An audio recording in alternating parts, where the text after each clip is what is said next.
Lesson 3: Communal Justice. Is justice the preserve of the state? Does the judicial system have a monopoly on dispensing justice in Canada today? Any social group, if around long enough, will develop informal rules of conduct or behavior, whether it is fifth graders at recess in elementary school or strangers stranded on an island like the TV show Lost. In order for any social group to function, it has to be able to solve disputes and punish transgressors. In the absence of, or sometimes in opposition to, the laws and law enforcement of the state, groups will develop their own moral codes and methods of bringing to justice those who violate them. In this lesson, we examine forms of communal justice, or justice enforced by the community. The first reading examines the charivari and whitecapping. The charivari was a ritualized method of enforcing community standards practiced throughout the Atlantic world into the early 20th century. Whitecapping was a particularly North American variation. The second article investigates the miners' meeting. Set in the context of the Yukon gold rush of the 1890s, it examines the methods that miners used to punish crimes in their mining camps, and it contrasts this with the nature and questionable effectiveness of law and order when the Northwest Mounted Police, the Mounties, were dispatched there. Discordant music, charivaris and whitecapping in 19th century North America. During the 19th century, there were obviously state laws in Canada against property crimes, against murder, forgery, treason, and so on. But what about behaviors which might not be technically illegal, or, if illegal, unlikely to be prosecuted? If a society or community believed in a code of behavior that was not supported by state law, it could administer its own form of justice. The charivari intended to shame and humiliate transgressors, and to simultaneously reinforce and protect the community's values and relations. It could be used for any transgression against the community, though it was often concerned with sexual and marital matters, adulterous relationships, wife and husband beaters, unwed mothers, cuckolded husbands, and unnatural partners. A cuckold was the derisive name for the husband of an unfaithful wife. The word comes from the French variation of the cuckoo bird, which lays its eggs in other birds' nests to be raised. As recounted by Palmer, the charivari differed from place to place, but there were many similarities in the way people might dress up and beat pans and drums, thus the discordant music. Ritual was a key element of the charivari process, giving it more meaning than a mob of vengeful neighbors descending on a house in the dead of night. Ritual generally refers to repeatable patterns of behavior that carry complex meanings, especially when shared within a group and related to basic themes of group culture. Thus, the musical instruments, the procession, and even the songs reinforced the meaning of what was going on, both for those undertaking the charivari and those on the receiving end of it. The North American variety of the charivari was most often associated with quote-unquote unnatural marriages, which were often remarriages, relating to age, social group, or breach of social decorum. In the Quebec case cited from 1683, though of course not illegal, it appeared immoral to the community for the widow of the man to take a new husband after only 3 weeks after the death of her husband, and so the new couple were charivaried for a week until the church intervened. This method of communal justice could also, as noted by Palmer, be used as a challenge against state authority, as a form of political activism, and even in labor disputes. While the charivari had European roots, whitecapping was a particularly North American form of rough justice, originating in Indiana. Not as elaborate as the European charivari, whitecapping had its own ritual, including the symbolic placing of a bundle of hickory switches containing a threatening letter on the doorstep of the offender. Violence, usually a whipping, was the sanction that followed. Like the charivari, whitecapping was used for a variety of purposes, most commonly moral or familial, but also used in economic and labor disputes. Palmer's examination of communal justice points to the importance of enforcing community standards. Acts that were not illegal, such as remarrying soon after your spouse died, and acts that might be illegal but were not aggressively prosecuted, such as spousal assault, could be dealt with by the community itself. The Charivari and Whitecapping used violence and humiliation to enforce a moral code that was meant to uphold the values of the society. Communal justice is fascinating because it operates below or even outside of the formal state law. The Mounties as vigilantes. Perceptions of community and the transformation of law in the Yukon. On the face of it, one might assume that issues of law and order and the peaceable nature of conducting business would be vastly improved once a formal state presence and professional police force comes into an area. This is the question posed in the context of the transformation of law in the Yukon at the end of the 19th century. This study examines two types of law.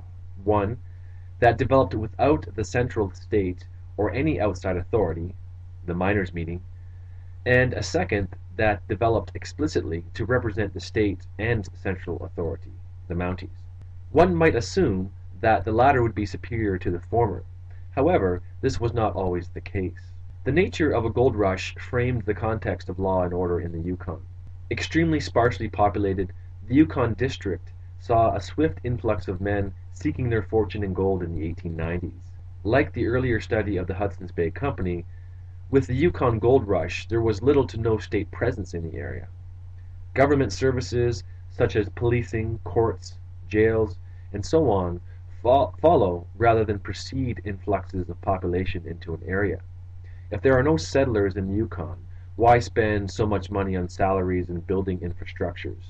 Without a police presence, the miners developed their own methods of dealing with crimes and offenses, the miners' meeting. Originating in the California mining camps of the 1850s, the miners' meeting worked because it was adapted to the needs and values of the mining communities. One of the reasons why Canadian governments disliked the meetings as justice system was because the meetings differed so much from the Canadian justice system. Stone calls the miners' meeting a, quote, fully autonomous, highly democratic, and egalitarian institution. A fundamental characteristic of the miners' meeting was the importance of individual character. Character judgment was an essential component, a concept based on the potential future action of the individual. The importance of assessment of character. What has the person done, and what might they do in the future? This conceptual framework did not tie facts to rules.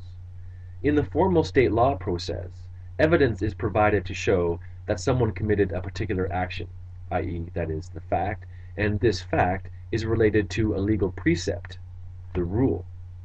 In a court of law, for example, evidence is brought forward to show that Ted forced his entry into his neighbor's house and removed his neighbor's television. The evidence of the behavior is linked to the rule, which is that it is illegal to break into someone else's house without their permission and to take their property without their permission. Ted might be a great guy, but he broke into a house and stole a TV. In the miners' meeting, the focus was on character judgments, derived from the knowledge or impressions of those present of the accused person's behavior and attitudes, that is, his reputation. As one miner observed, quote, "What is the use of leading a good, honorable life if a man doesn't get credit for it when he gets into a scrape?" Conceptually, the miners' meeting was a forward-looking system of social control. Public concern was more with what the person might likely do than simply what the person has already done. It is the individual being judged rather than the crime. This reflected the context of the life in the mining camps and is also seen in the punishment used of banishment. On the one hand, there was little infrastructure, so there were no jails. But on the other, banishment showed a focus on the future. Banishing the person shows concern with what the person might do in the future, and the fact that many penalties of banishment were coupled with capital punishment. That is, the offender might be killed if he returned. And this points to the fact that the miners were not averse to using harsher methods. The cases of Discoverer and Missouri Frank are very different, but have the same penalties, banishment on pain of death. Why would Discoverer, who attempted to poison and shoot his fellow prospectors, and Missouri Frank, who stole butter, be given the same penalty? It might be pointed out that Discoverer's attempted poisoning could be interpreted as an action of self-defense, and that Missouri Frank had a reputation for violence and possibly murder in the past. A key point of the miners' meeting as a form of justice, however, is that So much emphasis is placed on the character of the individual in addition to the specific actions of his alleged offense. In this forward-looking system of justice, Missouri Frank's actions might be interpreted as dire as discoverers, for if Missouri Frank was willing to jeopardize the community by stealing the last stores of butter, what else might he do in the future? Stone's article explores what happened when the Mounties, with their executive and judicial functions, were introduced into the Yukon. This was a clash of conceptual frameworks, as the miners' meeting represented a libertarian and democratic authority, whereas the Mounties represented an authoritarian, hierarchical, and centrally controlled authority. The conclusion is that the Mounties failed in improving the instrumental function of the law, but succeeded in improving the symbolic function of the law. These two functions of the law can be separate and opposing. The symbolic function of the law conditions public attitudes towards legal institutions and publicly affirms social ideas and dominant values. It instills respect for the law. It represents law and order, the Canadian government, the protection of person and property. The instrumental function of the law is the actual law enforcement, dispute resolution, and bringing people to justice. Thus, by arguing that the Mounties were more successful in terms of the symbolic function of the law than the instrumental function, this means that the Mounties served symbolic meaning of the law which the miners' meeting could not. The Mounties instilled respect for the Canadian government as the supreme authority in the Yukon, while also diluting the egalitarian ethos in the mining camps and helping to enforce the values of the propertied classes. While the miners' meeting might have been more effective in settling disputes, most especially civil matters, the Mounties were integral in establishing a Canadian presence in the Yukon, instilling respect for the law, and, essentially, state building.